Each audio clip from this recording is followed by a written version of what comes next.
So when we take on a game that has Shadow's prestige, a lot of responsibility comes with it that you can't just brush off. This is a classic. There's no denying what it is in people's minds in the space of games, and that we had to make it as great as people remember it being all over again. And that was a high bar.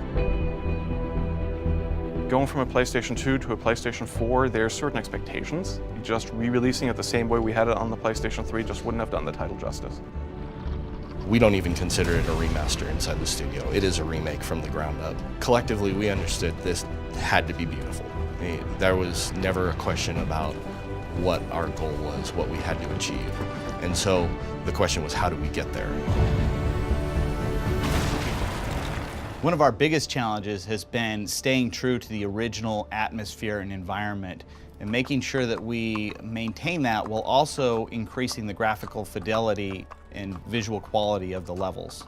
We used a lot of the base geometry for the very original game and kind of built off of that, taking some of those really basic core art direction cues and then expanding it out into a larger, more filled out world. I kind of use the analogy, it's kind of like taking a concerto that's just piano and trying to expand it into a symphony. Trying to add all these instruments and then taking the vibe of it, taking the feeling of it, taking the direction of it, and expanding it into something that a modern audience would enjoy. For instance, the video that we showed at Paris Games Week where Wander wakes up at one of the save locations, that forest looks vastly different from what it did in the original, but we worked really hard to maintain the feeling that that forest evoked when you first entered it, which was a sense of awe.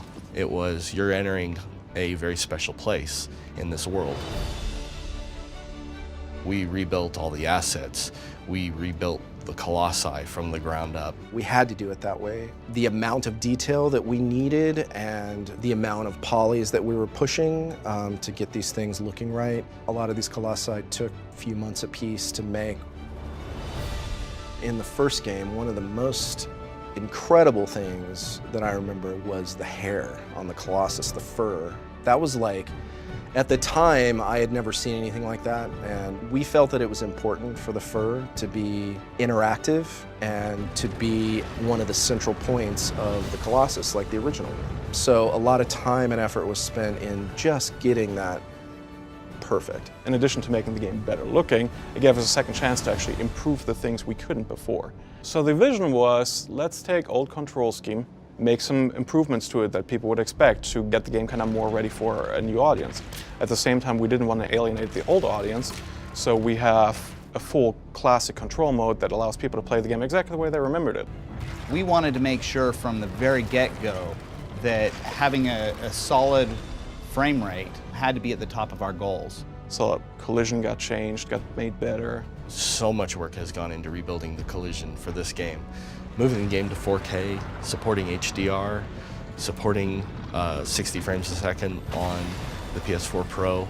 Those were all significant technical challenges that we had that thankfully turned out really great. The one thing that's definitely good is that Ueda has a great amount of trust in what we do because we had already done the remaster, and so I think that helped a great deal on our current project. Everybody has a very clear picture in their own mind of what Shadow is.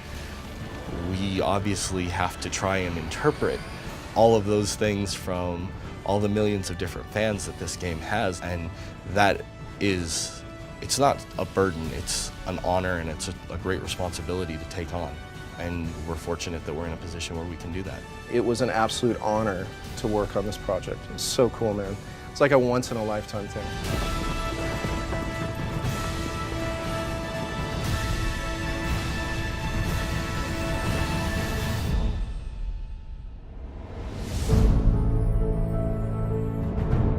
PlayStation